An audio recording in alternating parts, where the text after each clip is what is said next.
नमस्कार, मैं हूं आपके साथ अंकिता पाल। बुलेटिन की शुरुआत करते हैं। मुख्यमंत्री पुष्कर सिंह धामी खटीमा में अपने कैंप कार्यालय लोहिया हेड में जनता से मिले हैं, उनकी समस्याओं को सुना है।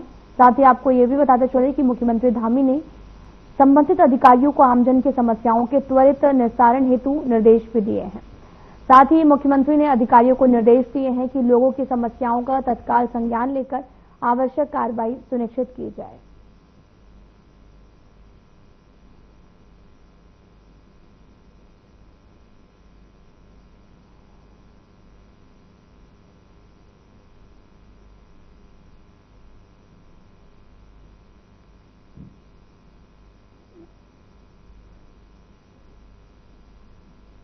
आपको बताते चले कि स्थानीय स्तर पर समाधान के निर्देश दिए गए हैं। दरअसल सीएम धामी धरातल पर उतरे और यहां पर लोगों से मिले। इस दौरान स्थानीय स्तर पर समाधान के निर्देश भी दिए गए हैं। लोग भी बड़ी संख्या में अपनी समस्याओं को लेकर सीएम धामी के समक्ष पहुंचे।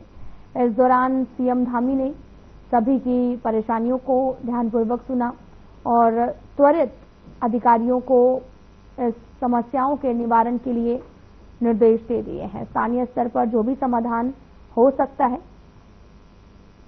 वो सीएम की तरफ से किया जाएगा। उन्होंने कहा कि जो भी समस्याएं हैं अधिकारी इस पूरे मामले की संज्ञान लेंगे और साथ ही समस्याओं का धरातल पर निराकरण किया जाएगा।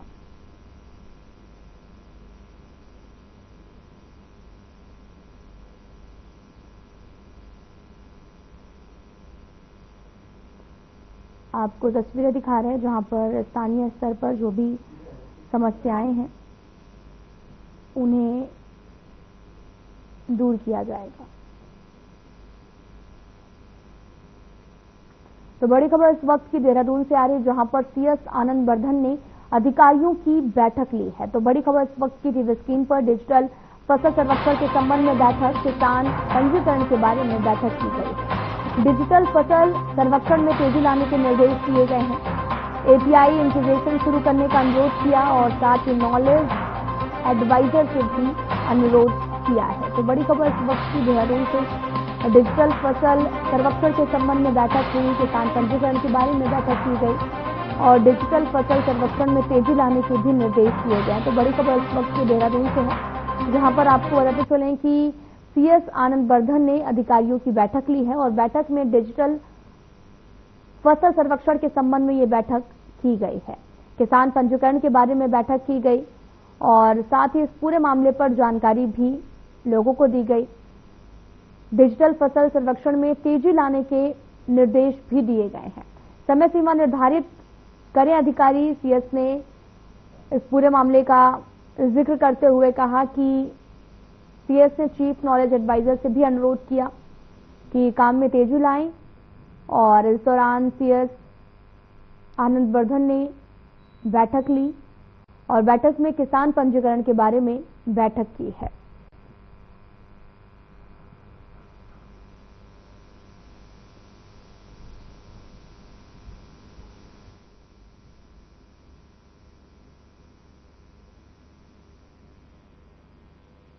तीस अप्रैल से शुरू होने वाली चारधाम यात्रा में देश भर से आ रहे श्रद्धालुओं को उत्तराखंड की संस्कृति की झलक दिखाने के लिए सांस्कृतिक विभाग ने अपनी तैयारियां शुरू कर दी हैं।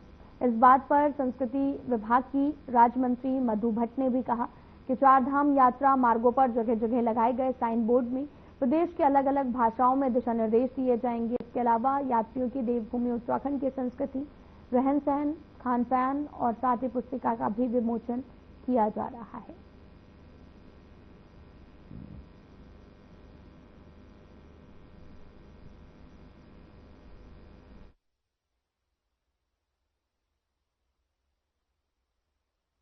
देखिए, उत्तराखंड जो है वो देवभूमि और यहाँ की जो संस्कृति की एक अलग ही छवि रखती है और यहाँ की संस्कृति को को भी वो पूरे जो है बाहर के जो श्रद्धालु आते हैं वो देखते हैं। यहाँ की जो बोली भाषा है, यहाँ की जो खान पान है, यहाँ का जो पहनावा है, उसको देखते हैं। इसको देखते हुए हमने पूरे हर प्रकार के स्थान स्थान पर जो हमारे जो साइन बोर्ड लगेंगे वो उनकी भाषा में जो है, जो यात्री आते हैं कई बार उनको अलग अलग, क्योंकि मैंने जो दक्षिण भारत के लोग हैं वो अधिकतर आते हैं तो उन्हीं की भाषा में और हमारे जो जितने भी साइन बोर्ड रहेंगे उनकी भाषा में उनको समझाते हुए कि यहाँ की जो देवभूमि की उत्तराखंड की जो संस्कृति है, यहाँ के जो रहन सहन जो खान पान है, उसको लेकर हम एक पुस्तिका भी बनाने जा रहे हैं। उत्तराखंड में भारतीय जनता पार्टी ने अपना स्थापना दिवस धूमधाम से मनाया है। इसके साथ ही बीजेपी ने कई कार्यक्रम की शुरुआत भी कर दी है। बीजेपी प्रदेश मीडिया प्रभारी मनवीर सिंह चौहान ने जानकारी देते हुए बताया कि बीजेपी ने अपने स्थापना दिवस से लेकर 25 अप्रैल तक के कार्यक्रम तय कर लिए हैं। उन्होंने कहा कि पार्टी में आगामी पंचायत चुनावों के साथ 2027 तक की भी रणनीति बनाई जा रही है, जिसके लिए व्यापक अभियान भी पार्टी द्वारा चलाया जाना है।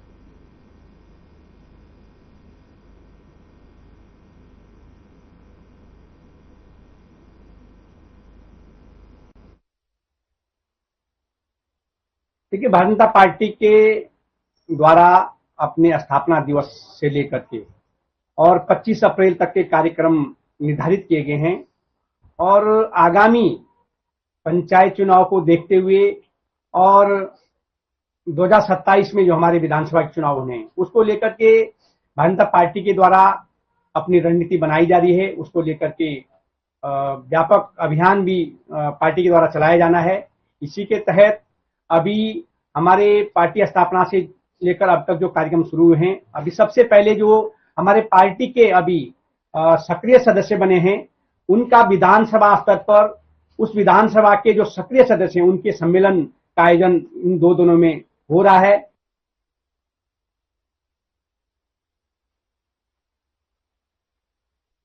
बीजेपी के प्रदेश मीडिया प्रभारी मनवीर सिंह चौहान ने चारधाम यात्रा को लेकर कहा कि प्रधानमंत्री नरेंद्र मोदी और मुख्यमंत्री पुष्कर सिंह धामी की डबल इंजन की सरकार आने वाले श्रद्धालुओं के लिए सुलभ हो, समुचित हो, सरकार ऐसा प्रयास कर रही है।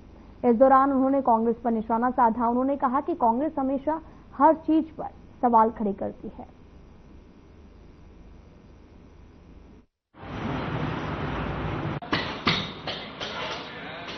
लेकिन मुझे लगता है कांग्रेस पार्टी के लोग नहीं चाहते हैं कि उत्तराखंड राज्य में जो हमारी चार धाम यात्रा है, जो हमारे उत्तराखंड राज्य की आर्थिकी की रीढ़ है और जिससे उत्तराखंड राज्य का नाम देश और दुनिया में बढ़ रहा है, कि वो यात्रा अच्छी रहे, क्योंकि वो हमेशा हर चीज पर प्रश्न चिन्ह लगाते हैं।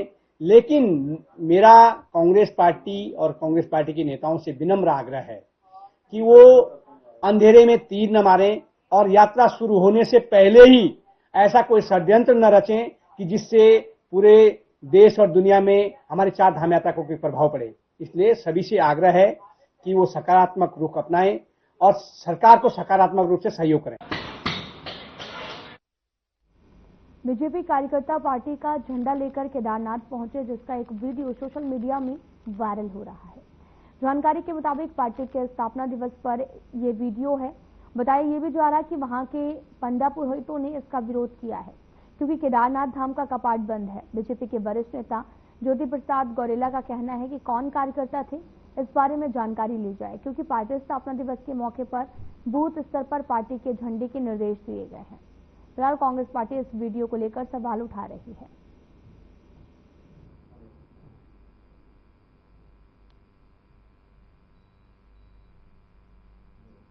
ऐसा विषय कोई है नहीं, लेकिन क्यों विरोध हुआ, किस कारण हुआ, की जानकारी लेकर आपके सामने तथ्य रखने का प्रयास करेंगे। ये अब देखना पड़ेगा कि चूंकि भारतीय जनता पार्टी ने 6 अप्रैल स्थापना दिवस के दिन प्रत्येक बूथ पर कार्यकर्ताओं को झंडा लगाने का, मोहल्ले में, गलियों में लोगों से संपर्क करने का आह्वान किया था। अब चूंकि यह भी एक सही बात है कि केदारनाथ में धाम के अभी कपाट नहीं खुले हैं, कौन उत्साही युवक गए, किस कारण से गए, ये सब बातें जब ध्यान में आएंगी तो देखेंगे। भारतीय जनता पार्टी ने अपने स्थापना दिवस के समारोह को गांव-गांव जाकर मनाने की घोषणा की थी। कहा गया था कि भाजपा के नेता और कार्यकर्ता गांव-गांव पहुंचेंगे, भाजपा की नीतियों को पहुंचाने का काम करेंगे। भाजपा के कार्यकर्ता और नेता गांव-गांव तो गए नहीं, उल्टा केदारनाथ विधानसभा क्षेत्र में भाजपा के नेता और कार्यकर्ता केदारनाथ धाम पहुंच गए। वहां उन्होंने नारेबाजी करने का काम किया, धार्मिक मान्यताओं और परंपराओं के विरुद्ध जाकर के काम करने का काम किया। तीर्थ पुरोहित इसका लगातार विरोध कर रहे हैं, क्योंकि बाबा केदारनाथ के कपाट शीतकाल के लिए बंद हैं और अभी जब केदारनाथ धाम के कपाट खुलेंगे तो विधि विधान से खुलेंगे। करोड़ों हिंदुओं की आस्था बाबा केदारनाथ से जुड़ी है। और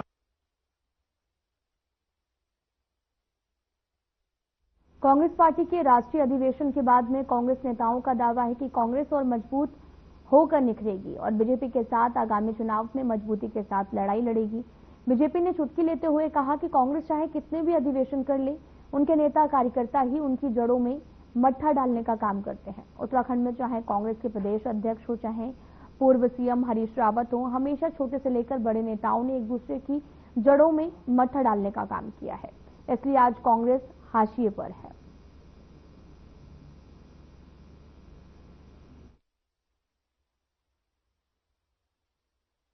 देखिए, वो खुद अपनी जड़ों में मट्ठा डालने वाली पार्टी है। उनके जो प्रदेश अध्यक्ष हैं वो प्रीतम सिंह जी को अपना नेता नहीं मानते, प्रीतम सिंह जी उन्हें अपना प्रदेश अध्यक्ष नहीं मानते। और पिथौरागढ़ के विधायक और प्रदेश अध्यक्ष की जिस प्रकार से लड़ाई हुई है वो पूरे प्रदेश ने देखा है। तो जिनके जड़ में खुद के लोग मट्ठा डालने में लगे हुए हैं, वो पार्टी क्या किसी के लिए मट्ठा डाल पाएगी। वो पहले अपना मट्ठा हटाएं। और कांग्रेस के जो प्रदेश के अध्यक्ष हैं वो आज तक 3 साल लगभग उनको होने को हैं, आज तक अपनी कार्यकारिणी नहीं बना पाए हैं। इसीलिए क्योंकि उनकी जड़ में मट्ठा डालने का काम उन्हीं के कांग्रेस के नेता लोग करते आए हैं, करते रहेंगे।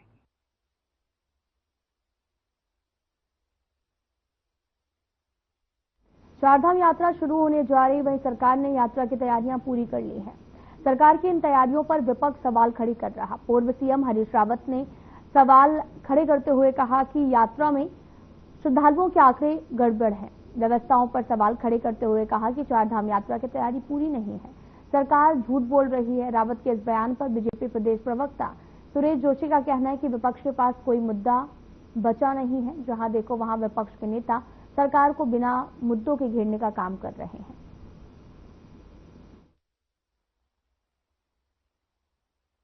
देखिए, ऐसा है ना, जब भी इस तरह के विषय आते हैं, चारधाम यात्रा को लेकर के विषय आता है, देवभूमि के उत्थान या देवभूमि के आध्यात्मिक टूरिज्म को बढ़ाने की जब बात आती है और देश और दुनिया में देवभूमि का जब एक तरह से नाम बहुत चरम पर जाता है तो कांग्रेस को प्रॉब्लम्स खड़ी हो जाती हैं। प्रॉब्लम इसलिए खड़ी हो जाती हैं कि क्योंकि हम बार बार कहते हैं, एक तो कांग्रेस वोट बैंक की राजनीति करती है, दूसरा कांग्रेस के उदय से लेकर आज तक अगर आप देखोगे तो कांग्रेस किसी न किसी तरह से सनातन विरोधी या मैं कह सकता हूं हिंदू विरोधी हो गई है। तो उसको ये पच नहीं पाता है, तो उसके लिए वो निराधार चीजें ढूंढती है। कभी उन्होंने कहा साहब आंकड़े गलत हैं, कभी उन्होंने कहा साहब यात्रा गलत है। लेकिन आज के आप डाटा देखेंगे, रिकॉर्ड देखेंगे तो देश के अंदर अगर आपके केंद्र शासित प्रदेश हैं तो 36 प्रदेश भी अगर आपके हैं तो उन डाटाज में आपको 36 के 36 प्रदेशों के लोग बड़ी संख्या के लाखों की संख्या में भगवान केदारनाथ के, भगवान बद्रीनाथ के, गंगोत्री यमुनोत्री के दर्शन करने आ रहे हैं। अब उसी के साथ साथ हम लोगों ने मानसखंड भी प्रारंभ किया है। दून का कायाकल्प करने के लिए सरकारी दावे अगर गंभीरता से धरातल पर उतर जाते तो शहर का नक्शा ही बदल गया। कांग्रेस के प्रदेश प्रवक्ता शिषपाल सिंह बिष्ट ने इस पर जमकर हमला बोला। डबल इंजन की सरकार ने जनता से बड़े बड़े वादे किए, लेकिन ये वादे धरातल पर उतरे ही नहीं। जनता अपने आप को ठगा महसूस कर रही है। बिष्ट ने सवाल पूछते हुए कहा कि वाकई आपको लगता है कि आप स्मार्ट सिटी देहरादून में रह रहे हैं? पिछले लंबे समय से शहर का नक्शा बदलने और यहाँ पर विश्व स्तरीय सुविधाएं जुटाने की कवायद भी चल रही है।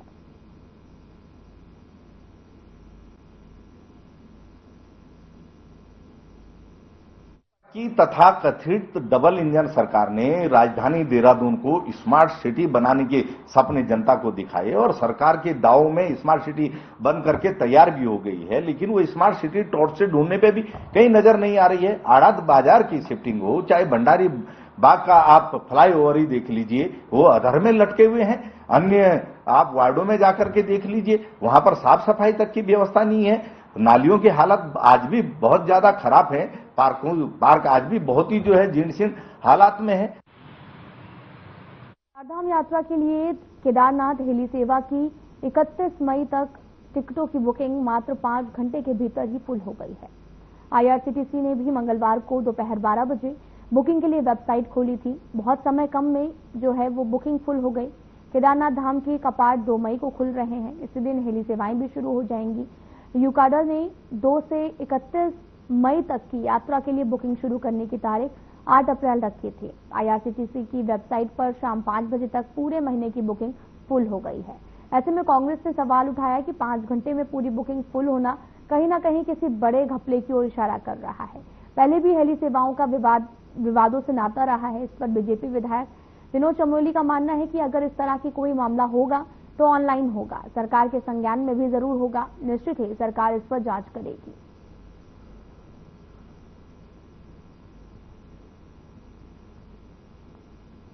नहीं, देखिए, सरकार संभवतः इसका स्वतः संज्ञान लेगी क्योंकि विषय चर्चा में आ रहा है और इसमें सीधा सीधा हेली सेवाओं से संपर्क करके अधिकृत रूप में कितने टिकट बेचे लीगली, एक तो उसका डाटा मंगाया जा सकता है और उसको डाटा मैच करा के अगर उसके इतर कोई टिकट बिके हैं, कोई धोखाधड़ी हुई है तो विजिलेंस के माध्यम से उस पर कार्रवाई हो सकती है क्योंकि ये सब ऑनलाइन ही हुआ होगा तो कार्रवाई हो जाएगी। अगर कुछ लोग उसमें अगर पकड़े जाते हैं ऐसा करने वाले और वो चीजें हाईलाइट होती हैं तो आगे चल के इस पर रोक लग सकते हैं, लेकिन ये अभी प्रारंभ है। अगर अभी कार्रवाई हो जाए, इस पर सख्ती हो जाए तो आगे के लिए व्यवस्था ठीक बन जाएगी। देखिए, चारधाम यात्रा को लेकर के सरकार बड़े बड़े दावे जरूर करती है, लेकिन जैसे ही चारधाम यात्रा शुरू होती है सरकार की अव्यवस्थाओं की पोल अपना आप खुल जाती है। इस बार भी जो है रजिस्ट्रेशन और हेली सेवाओं को लेकर के बड़े बड़े दावे कर रहे हैं, लेकिन जिस तरीके से एक ही दिन में इतने भारी भरकम रजिस्ट्रेशन हेली सेवा में हुए हैं वो अपने आप में चौंकाने वाले हैं और सरकार ही उससे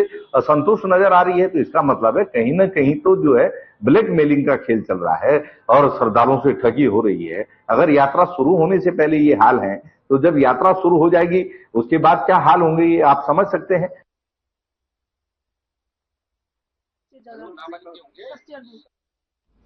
पहाड़ बनाओ मैदान के मुद्दे पर उत्तराखंड क्रांति दल ने अपने तेवर साफ कर दिए हैं।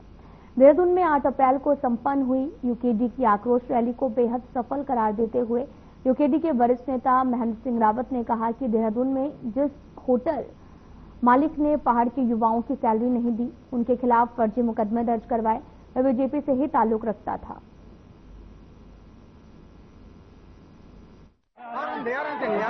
उन्हें जाकर उनकी सैलरी दिलवाई और सैलरी दिलवाने पे ही 20 दिन बाद पता नहीं किसके कहने पे मुकदमे दर्ज हुए और उन लोगों को जो जिनकी सैलरी थी उन बच्चों को भी उन्होंने मुकदमों में डाल दिया। इससे एक आक्रोश था कि अगर हम हमारे बच्चे पर्वतीय मूल के जो बच्चे हैं उनको अगर इस तरीके से सरकार, क्योंकि जो ये पता चला है कि जो एक होटल का मालिक था वो भाजपा से संबंधित रखता था।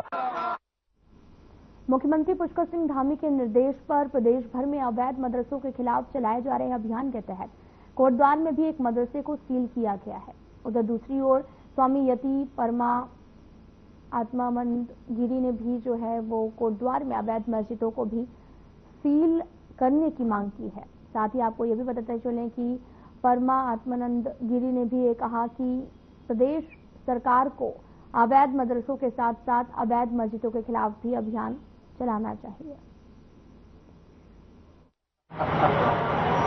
हमारे यहाँ कोटद्वार में भी एक मदरसे को सील किया गया है, लेकिन ये व्यवस्था अभी अस्थायी है। इसके साथ साथ जो अवैध मस्जिदें हैं जो और भी वैसे तो सारे ही मस्जिदें और मदरसे अवैध हैं भारत के अंदर, लेकिन कानून के हिसाब से भी जो अवैध हैं, जो मस्जिदें हैं जिनके हमने प्रमाण दिए हैं मुख्यमंत्री जी को, उनपे ऊपर भी कार्रवाई होनी चाहिए। सिर्फ एक मदरसे को बंद करने से काम नहीं चलेगा, ये पूरा कार्य पूरा होना चाहिए, अभी अधूरा है। कर दो।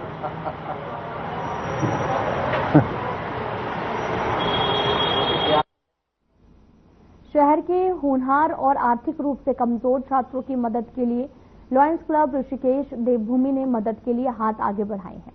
क्लब ने अलग अलग स्कूलों के 12 छात्रों की पढ़ाई के लिए टैबलेट उपलब्ध कराए हैं और रेलवे रोड स्थित एक होटल में क्लब ने टैबलेट वितरित करने के लिए कार्यक्रम का आयोजन किया है। क्लब के अध्यक्ष राजेश अरोड़ा ने बताया कि क्लब लगातार जनहित के लिए कार्य करता रहता है और टैब वगैरह नहीं खरीद सकते थे, उनको लॉयंस क्लब देवभूमि ने आज टैब वितरण किए हैं ताकि बच्चे अपनी अच्छी ढंग से पढ़ाई कर सकें, शहर का नाम रोशन कर सकें और उनका उज्जवल भविष्य बन सके। इसलिए टैब ये 12 टैब हमारे द्वारा दिए गए लॉयंस क्लब ऋषिकेश देवभूमि के माध्यम से। हमारे इस तरह के कार्यक्रम आगे चलते रहते हैं। किसी बच्चे को फीस चाहिए या किताब वगैरह चाहिए, जो भी जरूरतमंद बच्चा है केवल उन्हीं को उनकी मदद करते हैं और उन्होंने बच्चों को ढूंढते रहते हैं कि ऐसे बच्चे मिले तो हम उनके ऊपर बांटते हैं। जिलाधिकारी सबिन बंसल ने स्मार्ट सिटी के अंतर्गत कई क्षेत्रों का निरीक्षण किया है।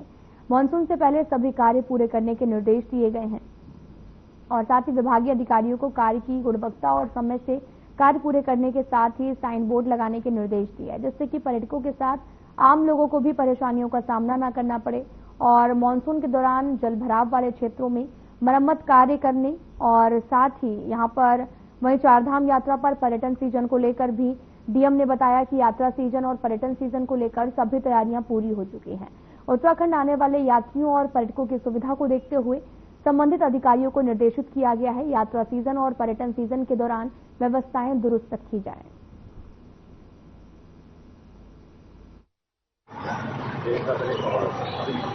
देखिए, हमने फील्ड इंस्पेक्शन के दौरान कुछ जगहें ऐसी चिन्हित की थी जो हमारे वल्नरेबल पॉइंट्स हैं ट्रैफिक सुरक्षा को लेकर। बहुत अत्यधिक मात्रा में कंप्यूटर्स और व्हीकल्स का आवाजाही होती है वहां से और हमारे जो फ्लोटिंग पॉपुलेशन है उनके रूट में भी ये पॉइंट्स इनएविटेबली पड़ते हैं। तो जैसे हमारे कुठाल गेट है, साई मंदिर है, दिलाराम है, तो यहाँ पर हमारा डुअल पर्पस था कि स्थानीय कल्चर में हमारी जो हेरिटेज है, संस्कृति है, उसको भी हम प्रमोट करें सस्टेनेबल मटेरियल से और साथ ही हमारा traffic regulation point of view से भी यहाँ पर विकास हो जाए। जैसे चौक्स हमारे डेवलप हो जाएं, कोई हमको ऑल्टरनेटिव रोड के लिए स्थान मिल रहा है तो ऑल्टरनेटिव रोड हमारी कार्व आउट हो जाए। जैसे यहाँ पर हम एक स्लिप रोड कार्व आउट करवा रहे हैं जिससे हमारे ट्रैफिक ईज आउट हो जाएगा और एक्सीडेंट्स भी हमारे न्यून हो जाएंगे। उत्तराखंड का जिम कॉर्बेट नेशनल पार्क इस साल अपने राजस्व में ऐतिहासिक बढ़ोतरी दर्ज कर चुका है। वित्तीय वर्ष 2024-25 में कॉर्बेट प्रशासन ने 29 करोड़ 80 लाख रुपए की रिकॉर्ड कमाई की है। हर साल लाखों पर्यटक देश विदेश से कॉर्बेट पार्क में प्रकृति और वन्य जीवों का दीदार करने आते हैं। इस बार पार्क ने अपनी कमाई के पुराने रिकॉर्ड तोड़ दिए हैं। वित्तीय वर्ष 2024-25 में पहुंचे 4.5 लाख से भी ज्यादा पर्यटक जिम कॉर्बेट नेशनल पार्क में पर्यटकों की तादाद लगातार बढ़ रही है। इस साल पार्क प्रशासन ने पिछले साल की तुलना में 28% ज्यादा राजस्व हासिल किया है। कॉर्बेट टाइगर रिजर्व में पिछले सारे रिकॉर्ड्स को तोड़ते हुए इस समय पे राजस्व प्राप्ति में और पर्यटकों की संख्या में एक कीर्तिमान स्थापित किया गया। इस वर्ष 2024-25 में लगभग 4.5 लाख भारतीय पर्यटक आए हैं, जो लास्ट ईयर की तुलना में 33% ज्यादा पर्यटक आए हैं। और ऐसे अगर विदेशी फॉरेन टूरिस्ट की बात की जाए तो ये 11,300 आए हैं, जो कि लास्ट ईयर से 23% ज्यादा है। और अगर रेवेन्यू की बात करें तो last year 23 crore near about revenue था। इस वर्ष हल्द्वानी शहर में सड़क चौड़ीकरण का कार्य तेजी से चल रहा। सिंधी चौराहा से लेकर बेस अस्पताल तक सड़क विस्तार के दौरान प्राचीन कालू सिद्ध बाबा मंदिर में इसकी जद में आ गया है और ऐसे में स्थानीय प्रशासन ने मंदिर के नए निर्माण का कार्य शुरू कर दिया है। तेजी से आगे बढ़ रहा है और निर्माणाधीन कालू सिद्ध बाबा मंदिर का निरीक्षण एसडीएम परितोष वर्मा ने किया और उनके साथ मंदिर समिति के अध्यक्ष महंत कालूगिरी समेत कई साधु संत भी मौजूद रहे। इस दौरान मंदिर के स्वरूप और निर्माण कार्य की विस्तृत समीक्षा की गई। महंत कालूगिरी ने बताया कि ये मंदिर हल्द्वानी शहर की धार्मिक आस्था का केंद्र है। देखिए, जो मंदिर समिति यहाँ है और जो बाबा जी हैं, इनके साथ हमारी वार्ता हुई थी और काफी सहयोग आपके द्वारा किया जा रहा है, मंदिर का निर्माण भी किया जा रहा है। साथ ही आज क्योंकि मंदिर फिनिशिंग की ओर है और मूर्तियां शिफ्ट होनी है, इसी के संदर्भ में आज यहाँ बाबा जी के साथ और मंदिर कमेटी के साथ एक संयुक्त निरीक्षण किया गया और ये डिसाइड किया जा रहा है कि किस तरह से मंदिर को भव्य और दिव्य बनाया जाए। ट्रस्टी के तरफ से आ रहा है तो आदेश हम क्या करें भगवान, वरना प्राचीन चीजें तो प्राचीन ही होती है, आपको पता ही है। लोगों की आस्था जुड़ी है वहां पर से, बहुत प्राचीन था। पीपल का पेड़ ब्रह्मदेव बाबा की पूजा करते हुए आए, कई पीढ़ी से आए लोगों ने दर्शन करे हैं। आप क्या है कालू सिद्ध बाबा के। अब ये आस्था से, अब ये सरकार के हुक्म चल रहा है, सबका हुक्म चल रहा है, सरकार के उसमें भी मानना पड़ेगा हमें, और हम भी धर्म को मानते ही हैं। इस सनातन धर्म के लिए अब आप लोग ये भव्य बना ही रहे हैं, ये तो यहाँ पर जगह दे दी है तो यहाँ बन रही है आपके दया से, और सब आस्था लोगों की चालू रहेगी पूजा। कोई और दूर तो जाना नहीं पड़ेगा आपको। भगवान कालू सिद्ध बाबा का यहाँ पर स्थान मिल गया है। फिलहाल बुढ़े में इतना ही। नमस्कार।